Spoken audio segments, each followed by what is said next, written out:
It happened about 3 years ago during late October. I remember the date mostly because it was the weekend right before Halloween, and I had taken a short trip out of the city just to clear my head for a couple of days. I was living in Portland at the time, and I drove out toward the Oregon coast, planning to stay in a cheap motel and spend a day hiking some of the coastal trails.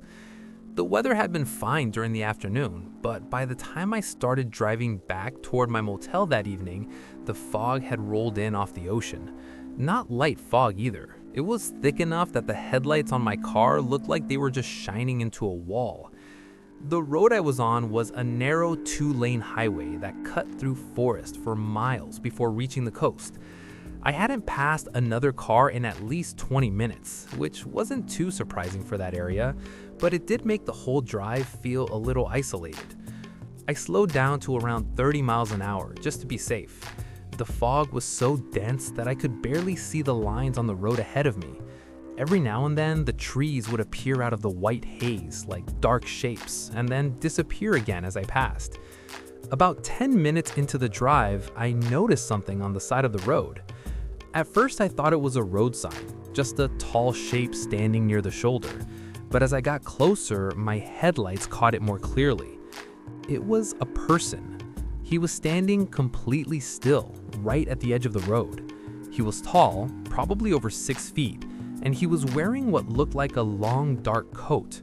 His head was tilted slightly downward, and his hands were hanging loosely at his sides. The strange thing was that he wasn't doing anything.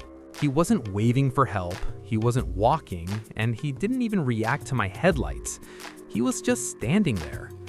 I slowed down even more as I passed him, mostly because I was worried he might step into the road, but he didn't move.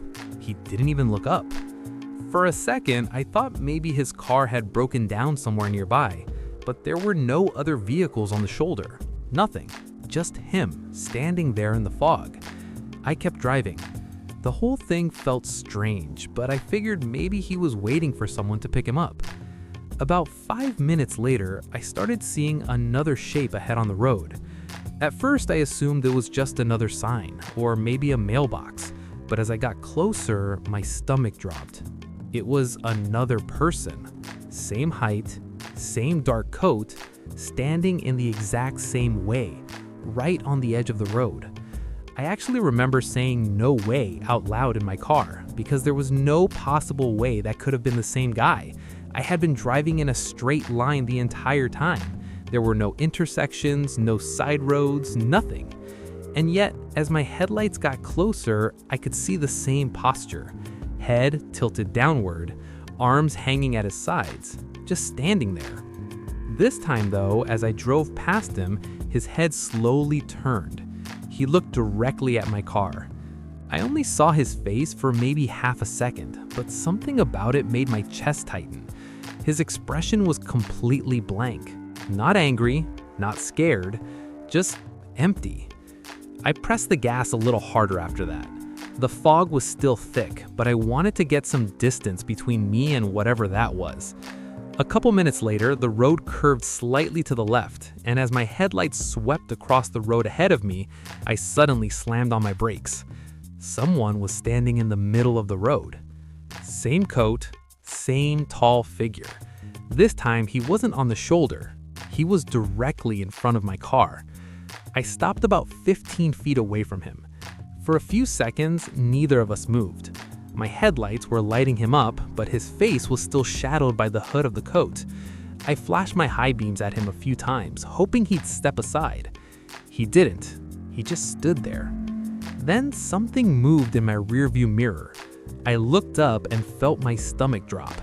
There was another figure standing behind my car, maybe 30 feet back, walking slowly toward me. I hadn't heard any footsteps. I hadn't seen anyone there a second earlier, but now he was there, walking closer. My heart started pounding so hard I could hear it in my ears. I didn't know what to do. I couldn't go forward because someone was blocking the road, and I couldn't go backward because someone was coming up behind me. The figure in front of my car suddenly took one slow step forward. That was enough. I jerked the wheel to the right and hit the gas, driving partially off the road just to get around him. My tires kicked up gravel as I sped past. For a split second, as my car passed him, I looked to the side. He was turning his head to follow me, watching. I drove for almost 15 minutes without stopping after that. Eventually, the fog started thinning out, and I finally began to calm down. By the time I reached the motel parking lot, I'd mostly convinced myself that I just imagined the whole thing. I'd been tired, the fog was thick, my brain probably filled in details that weren't really there.